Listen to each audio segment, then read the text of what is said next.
Le Cambodge est un pays qui a des besoins très importants en matière de santé. On considère par exemple qu'en moyenne, il y a à peu près 5000 traumatisés crâniens graves par an qui sont pour finalement très peu d'entre eux bien traités et opérés. Il suffit de voir dans la rue la grande quantité de motos avec des conducteurs qui souvent n'ont pas de casque. Il y a également toutes les pathologies tumorales qui touchent l'enfant, qui touchent l'adulte. Donc il y a une énorme demande. Il existe depuis une dizaine d'années relativement petit service de neurochirurgie, mais qui ne répond pas aux standards internationaux. Avant, on n'a pas de salle d'opération en commun avec la neurochirurgie, donc on n'a pas des instruments spécifiques.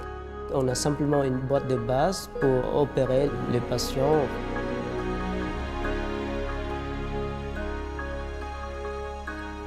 La chaîne de l'espoir est une association médicale non gouvernementale ici au Cambodge et investie depuis 1998 et qui s'occupe essentiellement des indigents, des personnes pauvres, en particulier des enfants. Nous, notre rôle à la chaîne de l'espoir aura été d'aider le Cambodge et les Cambodgiens à avoir un meilleur système de santé. Donc c'est vrai que c'est une réunion de nombreuses compétences au sein de la chaîne de l'espoir. Le professeur François-Xavier Roux a mobilisé de nombreuses personnes qui ont chacun apporté leurs compétences.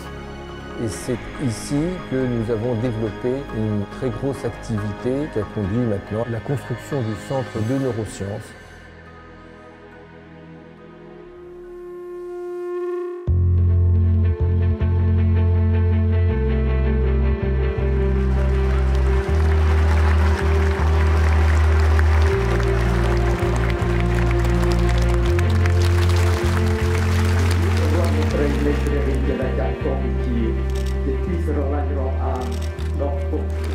Alors pour construire ce centre, il a fallu de nombreux partenaires. D'une part, l'État cambodgien qui a assuré la construction du bâtiment, mais également des partenaires internationaux qui ont aidé, qui ont participé à l'équipement de ce bâtiment.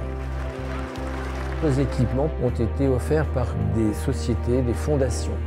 Il y a par exemple la General Electric Foundation a été également extrêmement généreuse en offrant tous les équipements médicaux pour les 18 lits de réanimation. Monsieur Cédric Varasté, qui est un donateur privé, grâce auquel tout l'équipement des salles d'opération et de la salle de réveil.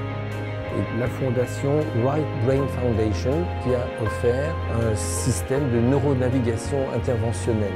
Le KIC est un système qui dispose d'un écran tactile ainsi que d'une caméra infrarouge.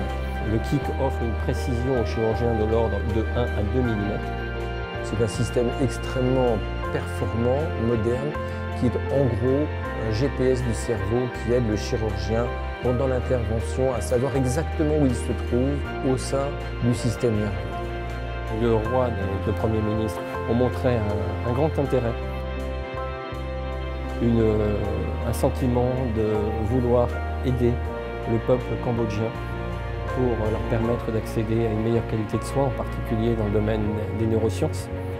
Donc quand on visite cet hôpital, on a une vraie impression d'accéder à un établissement de très haut niveau, un outil exceptionnel qui est mis à la disposition par des gens qui ont vraiment un grand cœur à la chaîne de l'espoir, qui se sont mobilisés pour que ce rêve devienne réalité.